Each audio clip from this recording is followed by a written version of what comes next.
Okay, so when you think greatest invention, what comes to mind? The wheel? The printing press? Yeah, those are good. But what if the most important design in human history wasn't something we made at all? What if it was something we tamed, a force of nature we learned to partner with? We're talking about fire. And believe me, it changed everything. Seriously, try this for a second. Imagine your evening, but with no lights, no heat, no cooked food. What's that even look like? Your whole world, your entire day, just shrinks to when the sun is up. The second it gets dark, it's cold, it's dangerous, and dinner is something tough and raw. I mean, that was the baseline reality for our ancestors, and that is the incredible problem that fire solved. So the big question is, how do you go from running away from a terrifying wildfire to cozying up next to a campfire? Well, the key thing to remember is that our early ancestors weren't inventors like we think of them today. They were, these incredible observers. They didn't invent fire out of thin air. They saw it happen, maybe a lightning strike hits a tree, and instead of just seeing destruction, they had this revolutionary thought. Wait a minute, what if? What if we could use that? And yeah, this definitely wasn't some cartoon, light bulb over the head moment. It was, as the archaeologist J.A.J. Garlett so perfectly put it, a long and convoluted process. Think about that. Not a quick discovery, but a slow burn, literally. A relationship that we built with this incredible force of nature over hundreds of thousands of years. It took a long time. And you can actually break down this journey to mastery into a few key steps. So, step 1. Just following wildfires, kind of like other animals would. They'd go in after a natural fire passed through and scavenge for, pre-cooked snacks. Then, step 2, the real breakthrough, learning how to tend the embers, how to keep a fire you found alive. Then, of course, you get to step 3, transporting it, grabbing a burning branch and actually taking it with you to a new spat. And finally, the ultimate unlock, step 4, making fire whenever you want. Each one of those steps, it's a world-changing leap. Okay, so we've got control of fire. What's the killer app? What's the first thing you do with it that changes everything? It's cooking. And this is so much bigger than just making your mammoth steak a little tastier. This was about redesigning our own bodies from the inside out. We were basically outsourcing our digestion to the campfire. And this idea is so important, it has its own name, the cooking hypothesis. The theory is actually pretty simple, but it is mind-blowing. By cooking our food, we made it way easier to digest, and that means we unlocked a ton of extra energy, a massive calorie surplus. Well, all that extra fuel had to go somewhere, right? And it went straight to building the most expensive, energy-guzzling organ in our bodies, our big, beautiful brains. And you can see the trade-off written right on our skeletons. Before fire, you see these massive jaws needed to chew all that tough, raw stuff. And internally, we had these huge, long guts to break it all down. But after fire, everything changes. The food gets softer, so our jaws and our guts shrink.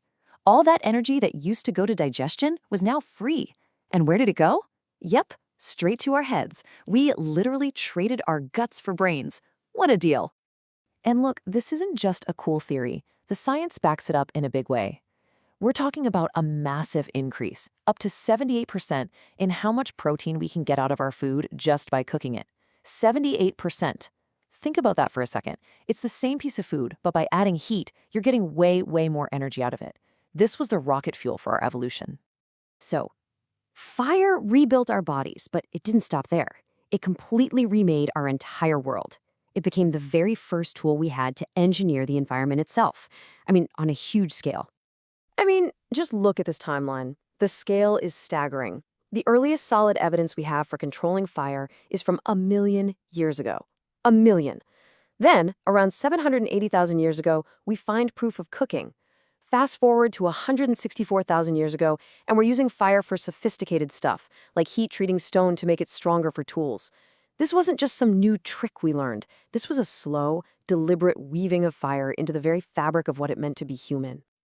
And what's amazing is that fire was like the ultimate Swiss Army knife. It solved so many problems at once. You needed warmth to survive the Ice Age and move into Europe? Fire. You needed light to extend the day past sunset, to have time for, culture? Fire. You needed protection to keep the saber-toothed tigers away at night? You build a fire. You needed to clear some land to make hunting easier? Fire. It's just incredible. One design solving dozens of problems. But okay, beyond all the practical stuff, the cooking, the warmth, the safety, fire did something maybe even more profound. It redesigned our societies. Seriously, the campfire, that was our first living room, our first movie screen. It was the original social network. And I'm not just being poetic here. I mean, it literally designed our social behavior. The very physics of fire, the light, the heat, it actively shaped how we connected with each other. It was the architect of human community. Just think about it for a sec. A fire creates a natural center point, right? Everybody gathers around it. It forces you into a circle, face to face, which is perfect for talking, for seeing expressions. And because it pushed back the darkness, it suddenly created this whole new part of the day, the evening, which was perfect for sharing stories, for making plans, for language itself to blossom. It even created jobs, social roles like the fire tender. This is Social Engineering 101, powered by flames. So, okay, this is a great story about our ancient past, but why does it matter to us right now? Well, because the lessons from that first great innovation, they are absolutely timeless. They're core principles of design that are just as true today. And this chart just puts it all into perspective, doesn't it? Look at that. We had fire for nearly 1,000,000 years before we even figured out boats. And the wheel? That's a baby, only about 5,500 years old.